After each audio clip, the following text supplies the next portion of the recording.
രചന ജയേഷ് മൈനാഗപ്പള്ളി. അവതരണം ലക്ഷ്മി ജ്യോതി സായി കൃപ.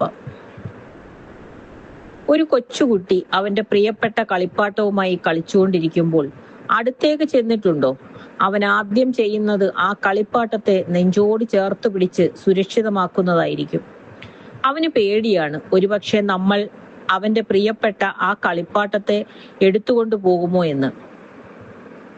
അങ്ങനെ നമ്മളെ സ്നേഹിക്കുന്ന, നമ്മളെ നഷ്ടപ്പെട്ടു പോകുമോ എന്ന് ഉള്ളുകൊണ്ട് ഭയക്കുന്ന ഒരു മനുഷ്യനുണ്ടെങ്കിൽ ആ സ്നേഹം മാത്രമാണ് ആത്മാർത്ഥമായിട്ടുള്ളത്.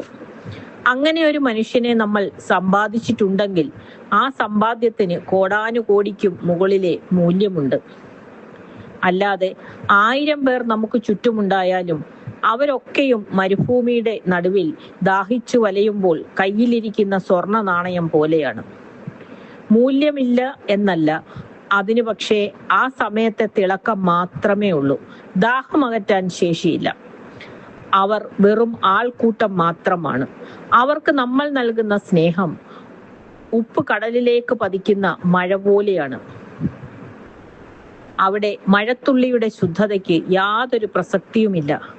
നമ്മൾ ഇല്ലാതായാൽ സ്വന്തം ജീവിതം നിശ്ചലമായി പോകുന്ന, അങ്ങനെ ചിന്തിക്കുന്ന മറ്റൊരാൾ ഉണ്ടെങ്കിൽ അവരെ ചേർത്ത് പിടിക്കുക. മറ്റാരെക്കാളും അവർക്ക് മുൻഗണന നൽകുക.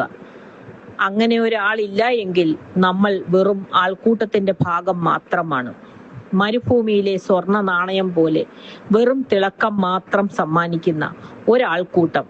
അതിനേക്കാൾ നല്ലത് അവരവരുടെ ഇടങ്ങളിലെ ഏകാന്തതകൾ തന്നെയാണ്. മുഖം മൂടികൾ അണിഞ്ഞ ആൾക്കൂട്ടത്തേക്കാൾ സുഖം ഏകാന്തതയുടെ നേരിനുണ്ടാവും.